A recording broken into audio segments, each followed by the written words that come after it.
Welcome to the Call to Meat Scotland podcast, where we bring you the latest insights from across the Scottish red meat sector, from the public body that works on its behalf. I'm Claire Taylor, your host for today's episode. Join us as we dive into market trends, brand communications and industry development projects in relation to Scotland's red meat sector, featuring experts, guests, farmers and stakeholders. Together, we'll explore the key facts and perspectives shaping our sector, keeping you informed and engaged with the ever-evolving landscape of the red meat industry. Welcome back to the QMS podcast, and this month we have a jam-packed episode for you as we reflect on some of the key learnings from the recent Building Better Beef event in Thainston. I speak with Emily Grant and Neil McGowan, who share their thoughts on building more productive and profitable beef herds and sheep flocks, hearing directly from their own farming experience, and they share some really grounded and practical advice from lessons they've learnt along their fascinating journeys. I catch up with Ian McDonald to hear how the markets are looking early in 2026, as some normality returns to the beef market, and we discuss where confidence is sitting in the sheep sector as we head into lambing. But first, I caught up with Sarah Miller to hear about the upcoming QMS conference as it makes its return for the first time in 6 years. Sarah, it's great to have you back on the podcast for the new year. And because we're still very early into 2026, it'd be good to hear a bit about what you've got coming up in the next few months, what you're paying attention to at QMS. Yeah, so happy 2026. Can't quite believe that we're nearly at the end of our second month. 2026 is going to be a really interesting year for the red meat sector. 2025, as we know, had its challenges for some parts of the supply chain. We've seen that rebasing of particularly beef prices, but protein more generally. As we know, there's a bit of a global shortage of protein. Whilst we've seen those higher prices really come back at farm level, which has been sorely needed, and we're seeing the results of some of those investments now really starting to come through at farm level. We need to make sure that we can, it's about trying to make sure that we get that consumer input for the proteins that we're producing, because we do need, whilst I totally understand that consumers are challenged, we need to make sure that we're getting the full cost recovery that is required. Otherwise, we don't have a sustainable supply chain. So 2026 is going to be a really pivotal year. And I know we've got Ian coming up next, and that's one of the things we're going to be discussing is the fact that beef price has just begun to stabilise, and I think it's getting off to a good start now, Sarah. But as we record this, I know you are gearing up to the QMS conference, which is the first time it's been held now in 6 or 7 years. It's back again. Can you share a little bit about what that's going to involve? Yeah, so this is the first QMS conference since 2020, and what we wanted to do, we're coming into our kind of third year of our 5-year strategy, so we wanted to do a big event that kind of brought the whole supply chain together. It's quite high level because we wanted to try and bring some of that kind of global elements and kind of thought leadership together. With that, okay, what does this mean for us here in Scotland? So we've got some really great speakers. We've got Phil Hadley, who is Director General of the International Meat Secretariat. He's come along to speak. We've got retailer representative from Tesco coming along, which is really exciting.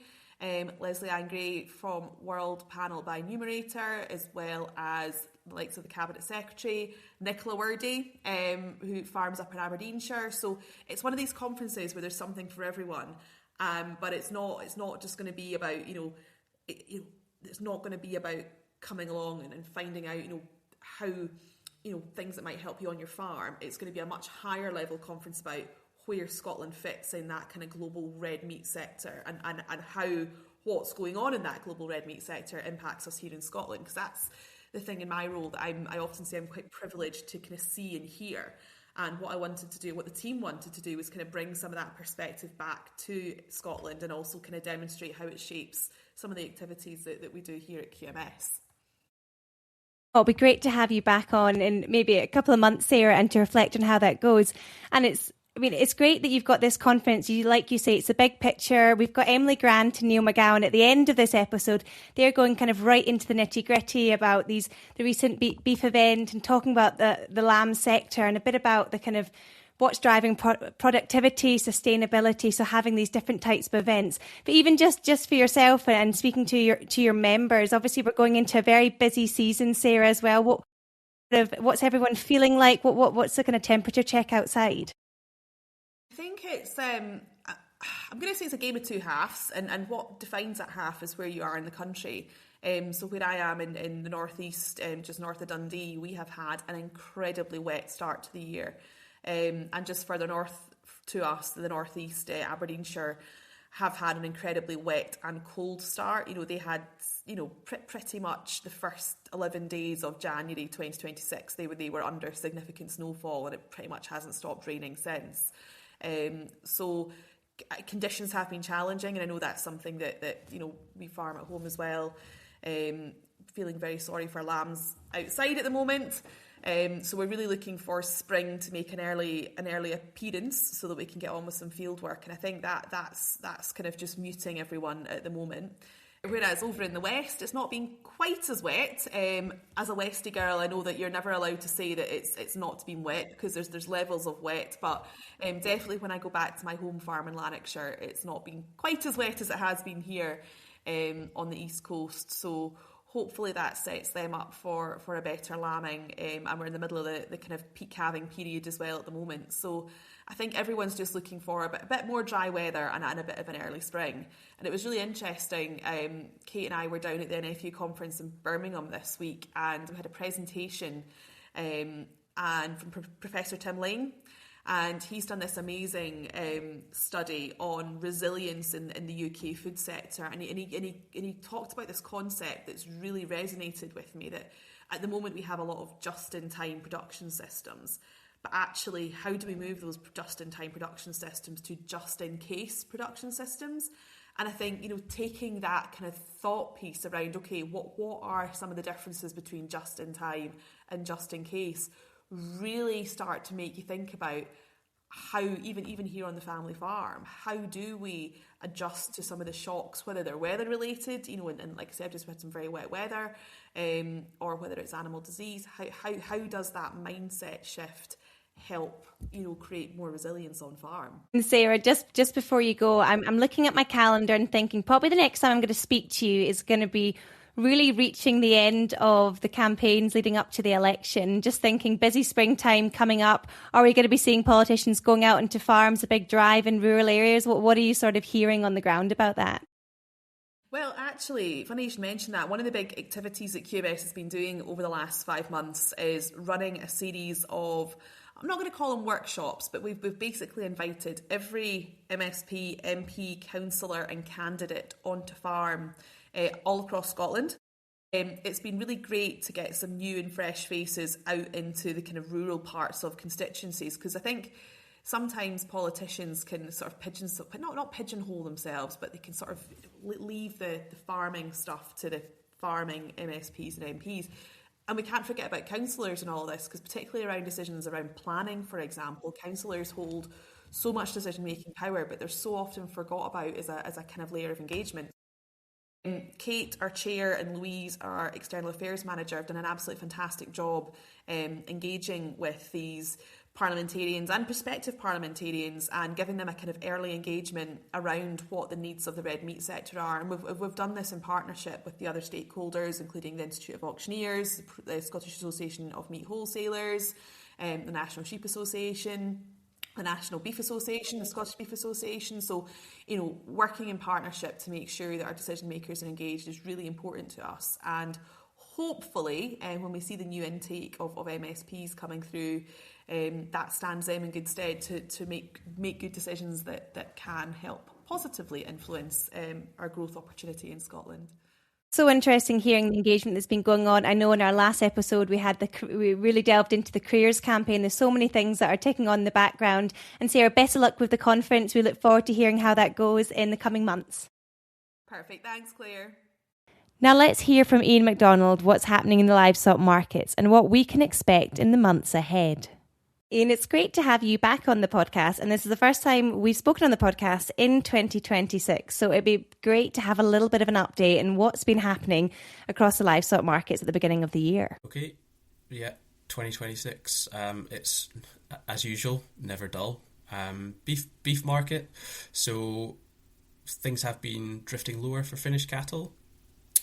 We had that pre-Christmas peak, and then market adjusted downwards as the peak of Christmas buying passed through, and things have started to off the new year, drifting a bit lower, but stabilised last couple of weeks, which really is almost suggesting we're back to that previous sort of seasonality where market is a little bit soft at the start of the year after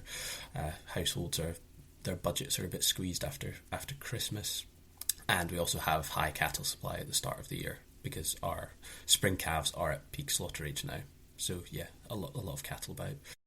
Slaughter was actually lower than expected last year, so that could be adding to that sort of supply side pressure. On the lamb side of things, markets have started pretty strong, and we now have Ramadan, so that's given a further boost to trade. Similar pricing to last year, maybe a little bit down, but still sort of 20% above 5-year average. Pig market is the one that has been much more negative at the start of the year. It sounds like there's a backlog of pigs on farm. You can see that through carcass weight is 3 to 4% higher, and more pigs out of spec than usual. So that's not great. European market has been very, very, very soft. So that's really dragging the trade down. And going back to beef to begin with, obviously a key theme last year, Ian, we had lots of conversations, was around national beef herd decline, not just here in Scotland. This is obviously something you've been talking quite regularly about around the world. Are we seeing a bit of a revival in confidence with those strong prices? We've been obviously having really positive conversations about the beef market. Are you seeing that reflected in numbers, or is it still too early to tell? Yes, I'd say it's still a little early. Does sound like there's a bit more confidence out there, but as always, it's a mixed picture. When we look at the population figures, the number of beef sire females over 30 months was still about 2% lower than a year earlier in October, so that's still quite a sort of negative position. Not falling as fast as it was, which was 3% or above decline. So it slowed a bit, but still not in the place we'd like to see it. But you'd imagine that a sustained period of high store prices should be supporting confidence. And you've said, looking at the lamb markets, going into the build up to Ramadan, things are looking positive, but obviously we're getting right into lambing at the moment. Dry weather last year has affected scanning rates. Lambing numbers may struggle to increase from those 2025 levels. Are you seeing that this is going to impact trade and supply towards the sort of autumn time of year? Yeah, there's definitely been reports of a bit of softer scanning rates about that dry weather last year, and I guess the winter's not been so great this year in Scotland. A lot of rain around in the northeast, and sort of Perthshire as well, and some more snow this year than last year. That you'd imagine that would have some impact on trade in the autumn, and we know that the sheep flock has been contracting quite fast in England in recent years as well. So that wider GB market has been pretty tight. Scotland, the way things are looking, you probably, if I was sort of projecting, I'd definitely be projecting a small decline in the lamb crop this year. And with pigs, you were saying there's a bit of a backlog on farm. I think you mentioned carcass weights around 3 to 4% higher, and you mentioned that might be about lower prices in the EU. What's the sort of advice to farmers at the moment based on some of the things that you're seeing? Yeah, it's definitely a challenging time. I guess the one positive for pig producers is that the feed costs have really fallen back, multi-year lows. So that's giving some help. But it looks like producer price levels are around about break even at the moment, after a period of positive margins. So that's not so great. It sounds like there's been some issues in the abattoir sector which caused that backlog, and it's still there. We first heard those reports, I think it was about September last year. So that it's been quite a sustained issue. From the data, the data suggests it's not as bad as the picture was in 2021, 2022, when you had a major crisis for producers. So that, I guess that's one slight positive, but difficult times. European market, should probably highlight some of the issues there. Increased production across Europe, so that's one factor. There's also extra tariffs on European pork going into China, and the Chinese market is in a weak place. And then you had African swine fever in Spain at the end of November, and that's really caused a large amount of downward pressure on the market, because Spain isn't able to export to some of its major markets. That product's still in the European market and really pressured prices. Spanish price down by 25% since late November, which is quite a huge decline, and it was already very low compared to where our price is. Where are things looking at beef and lamb, I guess globally as well as maybe comparatively the rest of the UK?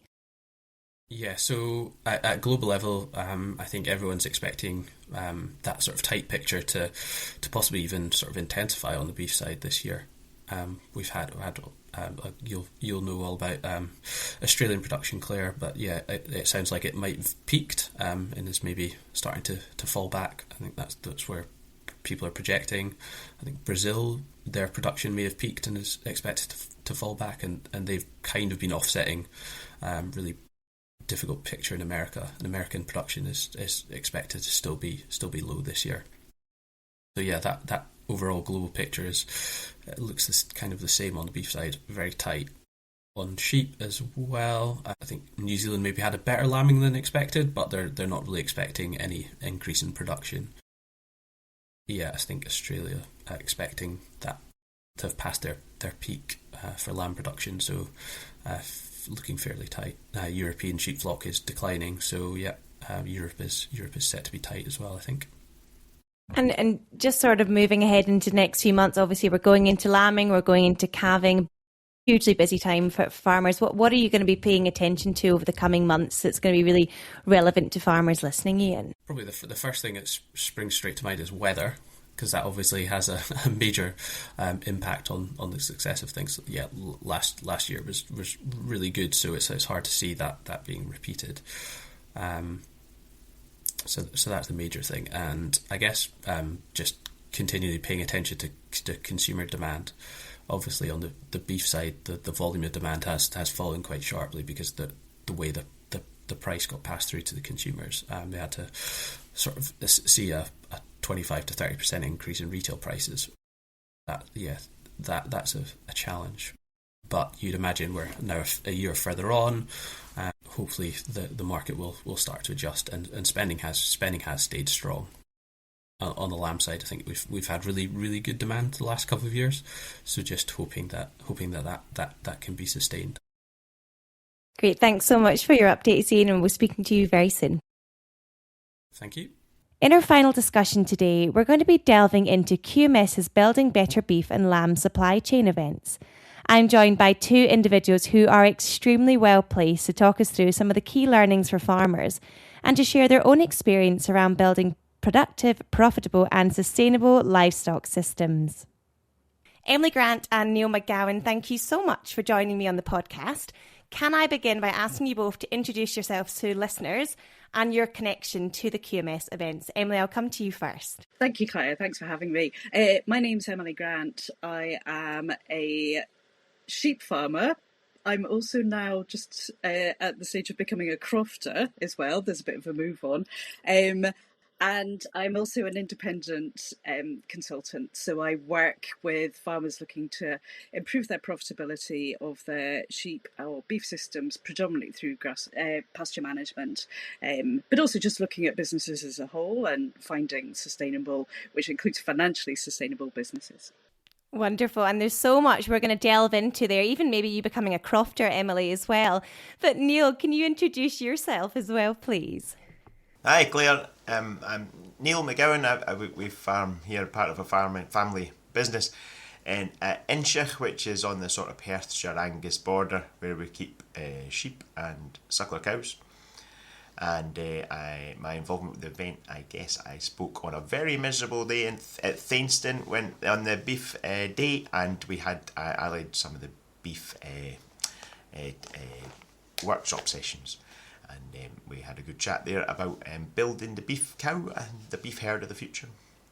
And Neil and Emily, you've both been involved in these events this year and in previous years. What's the real purpose behind them? To those who might not have had a chance to attend before, maybe Neil, coming to you first on that. You've obviously just been to one recently. Yeah, I think I think you maybe look at these events as, oh, we've heard all this before, but it's really good to just sit down and think about your system and why you do things. Going along or even being asked to go and speak at these things, it makes you analyse what you're doing and why you're doing it, and that's it's often quite a good thing for the business, and just for getting your head in the right place. Even just before calving time and the busy time, because we'll have calving time and then breeding decisions are made, and we're in the middle of bull sales at the moment, so all these decisions are made a little bit sharper if you've got an end goal and fairly clear in your view. And Emily, you of course, the Lamb event this year hasn't happened yet, but you were obviously involved last year. Can you share a little bit about what the event was like and maybe some of the things that were being covered? Yeah, no, really well attended last year. So there was actually at Stirling last year. It's due to be at Lanark this year. But yeah, really useful event, just touching on the key points of our production system. So obviously I was predominantly looking at genetics, where, what's the ideal ewe? Getting people to start to think, what do they really need out of their ewes in order to remain productive and profitable. And yeah, there are other sessions as well about marketing, etc. Producing the right lamb and understanding your market as well. But I think as well, what's really valuable and what people can really take away is that we're actually in a period of quite a lot of change within farming. So whether that's policy change, it's price volatility. I mean, look at the weather as well. We've had such a dry period from last winter all the way through to summer, and now certainly for those of us in the west, on the east, we certainly had one of the wettest winters. So there's so much change happening. So I think it's really important to have these events that help keep you thinking, as Neil alluded to, and just understanding how you can have an adaptable Emily, you're saying system. A period of a lot of change right now, and you obviously you host and facilitate and deliver a lot of these workshops throughout the year. Are you seeing changes in the way farmers are feeling, or what's front of mind for them? I mean, Neil's obviously just said there, in terms of the timing right now, heading into calving and everything, that's going to be front of mind. But these obviously are bigger than that. These sessions, these are looking much further ahead as well. What are you hearing from farmers? Yeah, I mean. From a lot of those themes, just about what is changing and policy, and I think there's a general feeling of a little bit of the unknown, because a lot of those drivers we're still not really clear about, and obviously in Scotland, where there are elections in May, so there may or may not be changes after those elections from the policy point of view. We're in a really fairly comfortable position at the moment, I think, in terms of prices in beef and sheep. But what does the future look like for that? And it's been really hard coming through post-COVID with really high input prices. So, I mean, I think really what I see round and about and hear round about is just people really starting to think what is the future. And I suppose the other thing is, south of the border and elsewhere in Europe, we're seeing a reduction in subsidies, in direct subsidies. So that direct support's starting to disappear. So people really starting to ask the question of, how do I have a resilient business? Because if change happens on many of those levels, how can I survive that moving forward? And was that similar for you in terms of what Emily's been pointing out just there? Neil, were you getting that feeling up in Thainston when you were there? Yeah, there was a really interesting session run by the butcher, and just demonstrating the difference in the cuts between a 300 kilo and a 400 kilo carcass that graded the same, and it was quite that was quite an eye opener to someone who's involved much earlier in the production chain, just to see the difference, and the importance of picking the importance of just understanding a little bit more about your market. So I think that was quite important. I think there's quite a feeling also in the beef sector of, there's a lot of enthusiasm at the moment, I think, and I think farmers are thinking that, I think there's a lot of people interested in trying to build their herds and increase production a little bit, but finding breeding heifers at the minute is not just so easy, and buying them's even harder, and I think people need to be. Well, people are looking at changing their system to try and to breed more of their own heifers going forward, I think, and the bull sales look like it looks like people are trying to use bulls that would increase the number of females that they would have available to come forward themselves in the future. And the cuts between a 300 kilo and a 400 kilo carcass that graded the same, and it was quite that was quite an eye opener to someone who's involved much earlier in the production chain, just to see the difference, and the importance of picking the importance of just understanding a little bit more about your market. So I think that was quite important.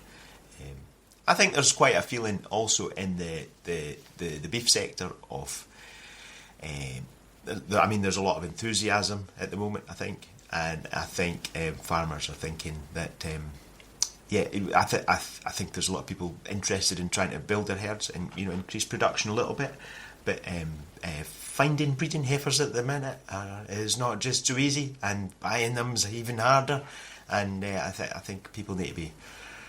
Well, people are looking at changing their system to try and to breed more of their own heifers going forward, I think, and the bull sales look like it looks like people are trying to use bulls that would increase the number of females that they would have available to come forward themselves in the future.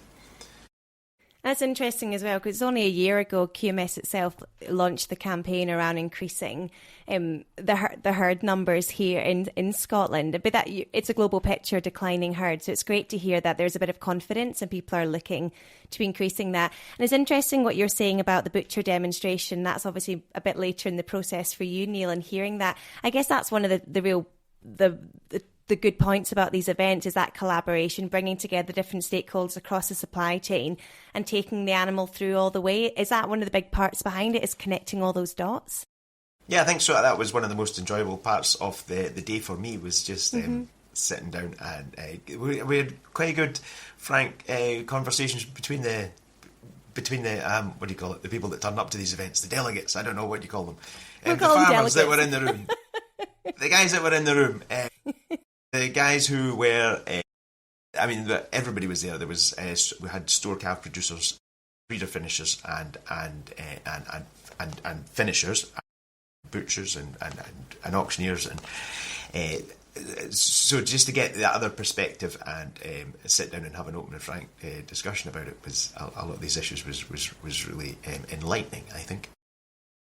That's brilliant. Emily, I'm going to come back to you when you sort of introduce yourself and a bit about your work. And there's a real focus around what you do around grazing management systems. I mean, can you talk through a little bit about some of the advice that you're giving, the importance of this as part of decisions on farm? Yeah, I suppose grazing manager or managing our pastures is really about maximising. I mean, as livestock producers, and it's slightly our competitive advantage that we can reasonably consistently grow grass. And okay, we've just come through one of the driest summers.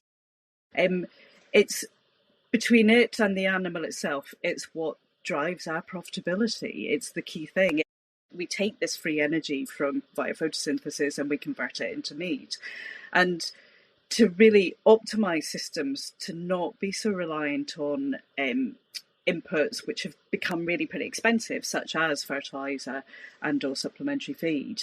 It's really important that we just understand how we can optimize that system to be able to deliver low cost, and it just helps us ride the storms a bit. I was just alluding to earlier about some of the challenges that are coming, that we can have systems that enable profitability to come out of them. So, yeah, most of my work is really on terms of grazing management is just it's rotationally grazing, leaving rest periods so that the plant can fully recover.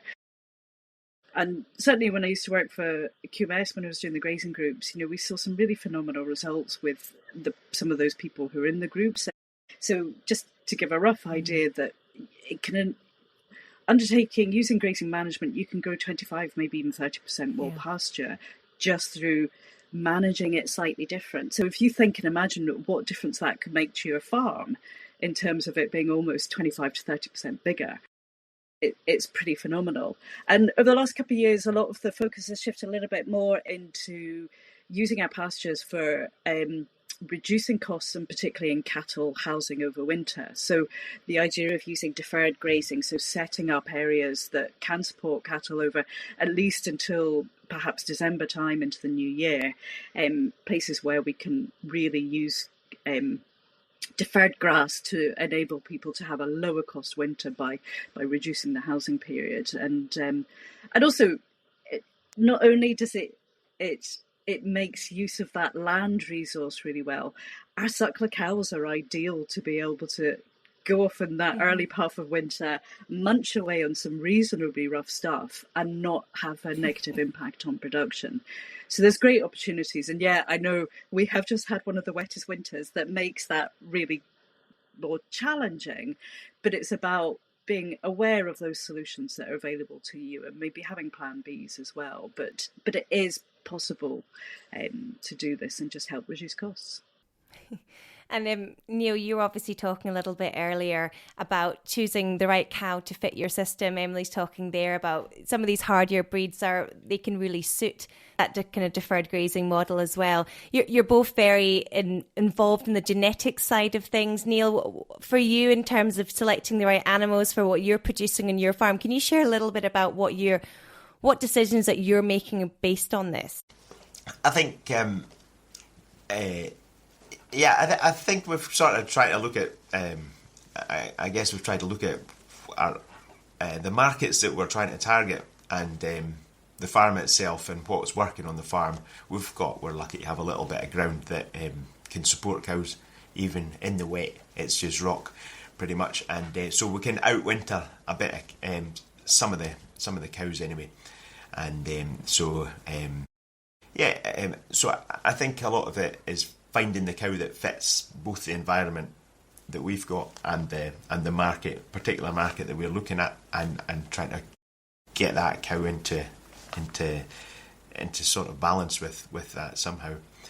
And then once we're fairly comfortable with the system we've got at the moment, we're dabbling with a little bit of trying to keep cows out a little bit longer in deferred grazing, I think. But once we've got that sorted out, it's we've been looking at some of the metrics round about the herd and what makes the herd. Trying to use that to analyse what makes the herd tick, I suppose. There's a whiteboard that needs to get sitting around in this office somewhere. It needs to get up in the calving shed, just to keep us on cue, just over calving time. It's the number of calves weaned that really makes our business tick.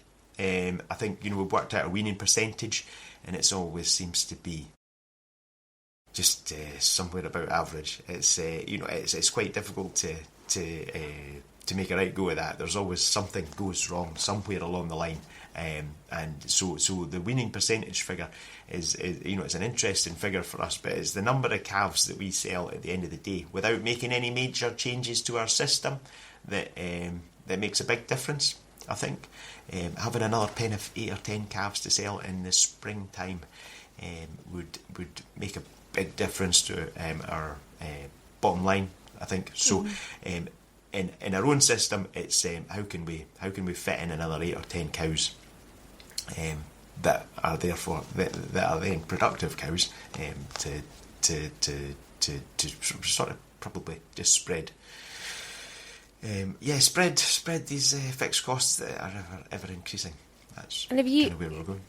And you've got, it's 3 breeds of cattle that you're specialising in at yours, isn't it? The Simmental's, Angus and Ling. Have I got that right? That's right. The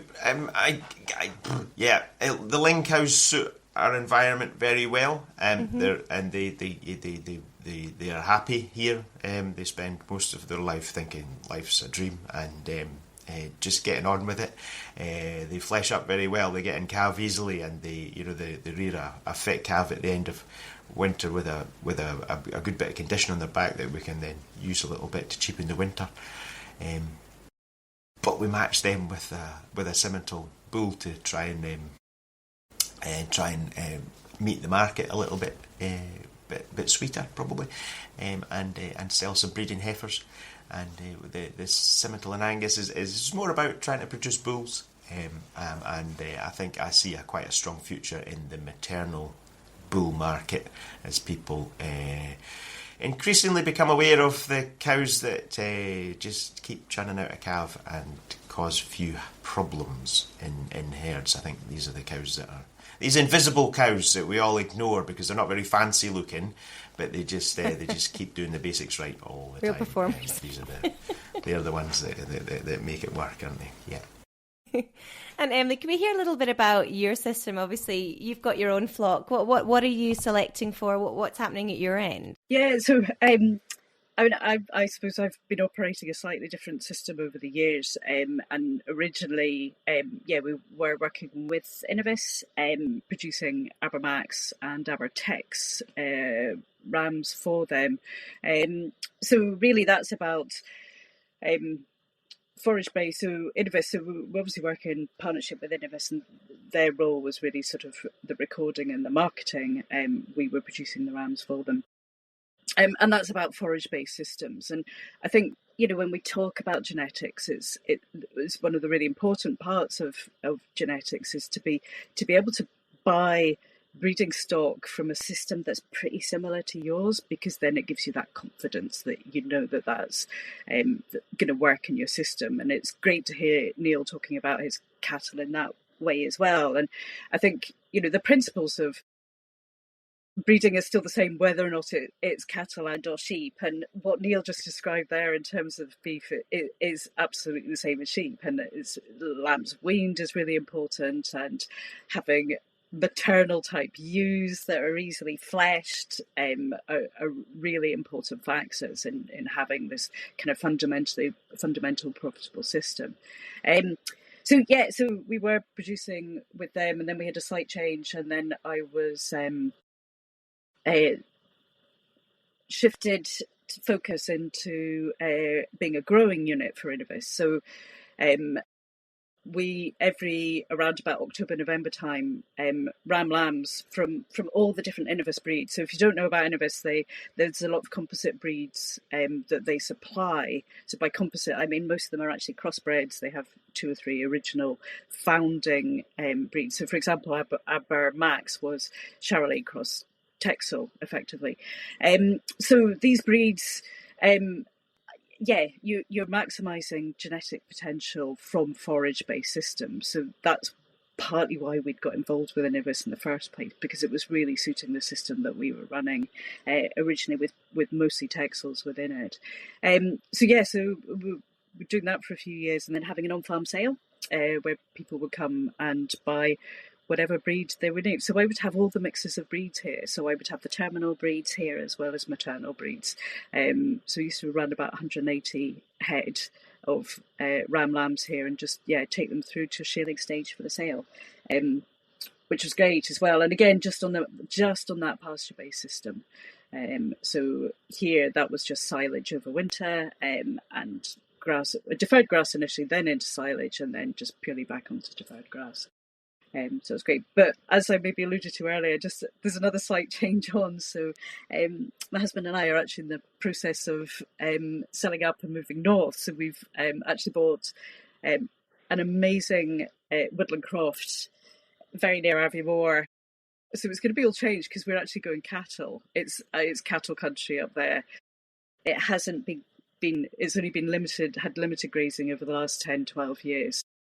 There's a perfect opportunity now to reintroduce cattle, and it's pretty high nature value. We're really close to Abernethy Forest with our SPB. There's an amazing amount of wildlife already there. So, there may be some lings happening. Oh, but I mean, I was about to ask you both. So thank you both for sharing a bit about your systems, and ask, what are you focused on next, I guess, and changes. You're obviously hopefully moving up to a croft up north near Aviemore. Emily, what potentially Lings? Is there anything else you're envisaging, or what are you looking forward to most about this big change for you? I mean, it's a major project what we're doing, because it includes, the place is entirely derelict, and it hasn't, other than there's been some lovely trees planted. But I think I'm most looking forward to. I mean, that's just like a whole new challenge, and maybe that really meets my needs. I love change, adventure, making doing something new for a change as well. So no, I'm really looking forward. It is a stunning part of the world. It really is. It's almost like one of the best bits of real estate in Scotland.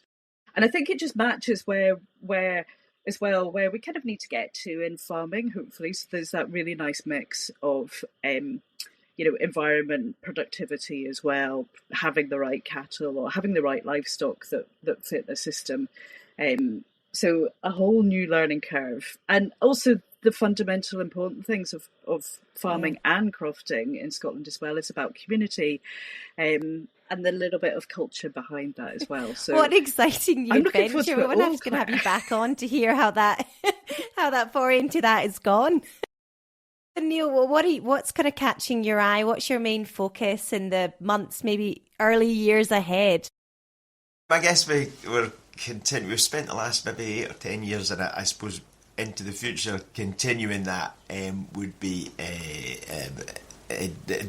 putting up fences and putting up more fencing in splitting fields, and bringing a little bit of ground that has been sort of long-term arable back into really into sheep production, and just continuing that process, I guess. It's a 3-generation business we're working here at the moment.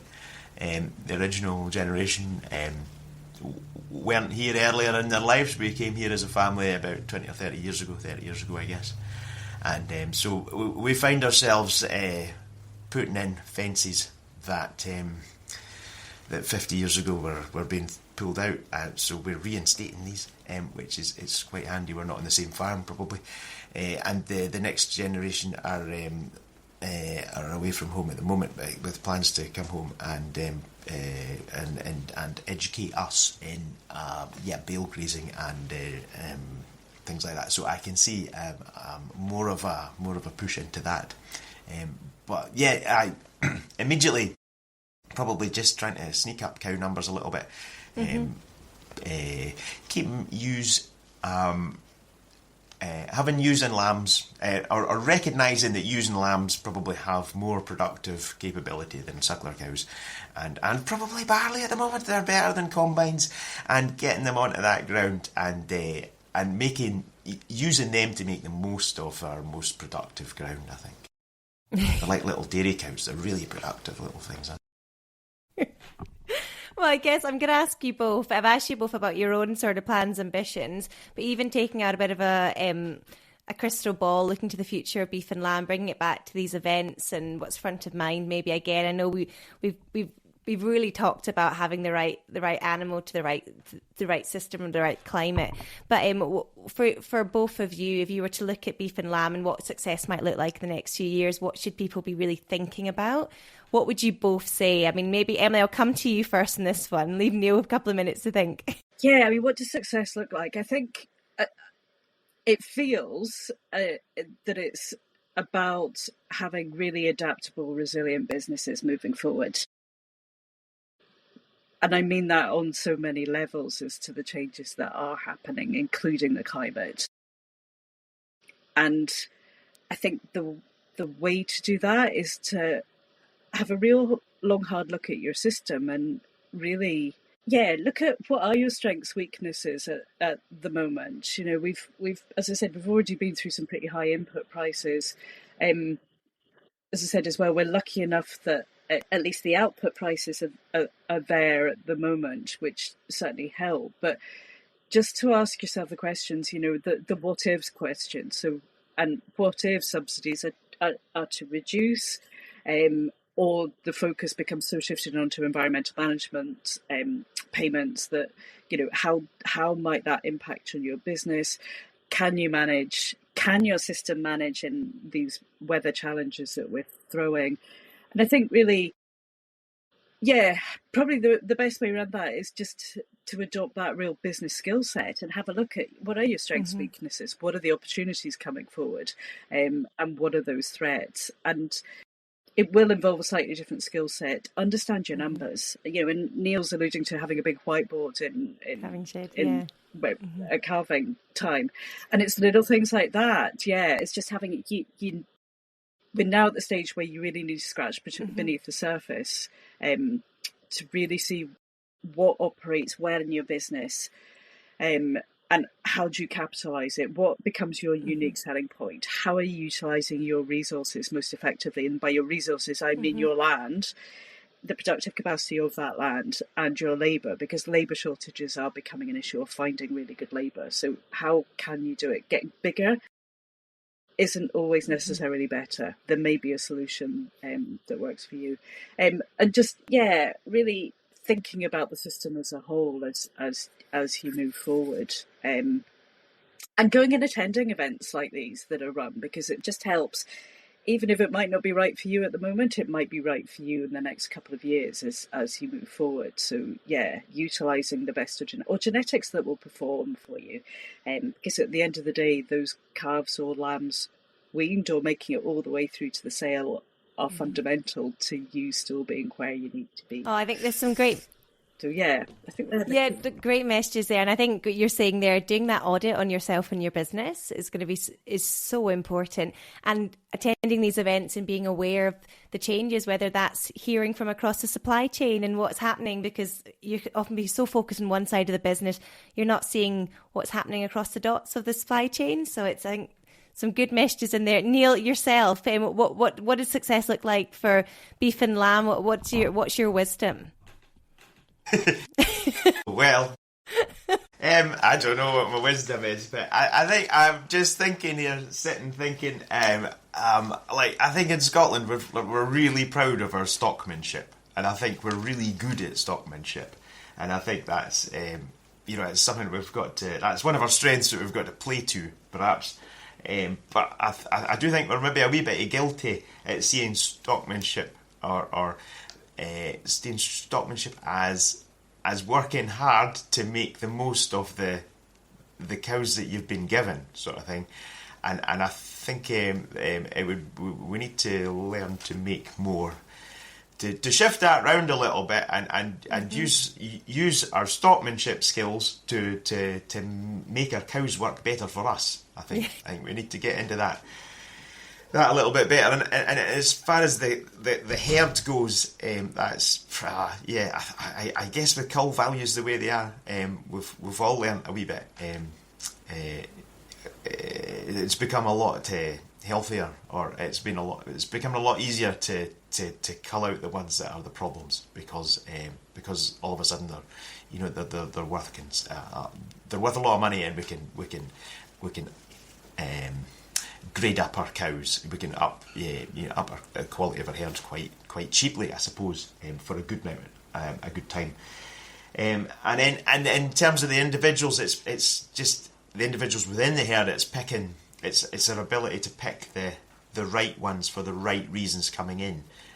It's being able to pick the invisible cows that just get on with things, which is not very easy. But I think our stockmanship skills is where that's going to be based on. It's being able to pick the heifers.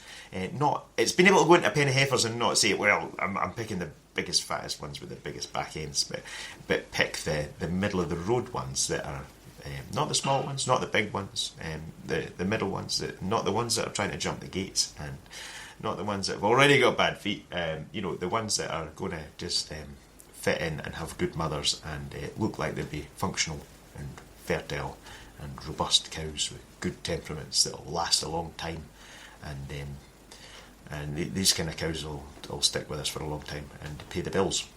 And that's very important. Well, thank you both so much for your insights into both your own systems, the work that you're doing. I think there's so much in there, even just touching on the events at the start, but also the decisions that you've both been making in your own systems over the last few years. There's some real golden gems in there for our listeners. And just best of luck with the changes. You've got a lot of fencing coming up, Neil. Emily, you're going to be moving up to Aviemore into a croft. All very exciting times ahead. So thanks for sharing a bit about that as well. And best of luck with everything in the coming months and years ahead. Thank you. Thanks, nice Claire. to see you again, Claire. Thank you for tuning in to the Quality Meats Scotland podcast. Don't forget to subscribe wherever you listen for more monthly episodes as we continue to explore the vital topics affecting the red meat industry.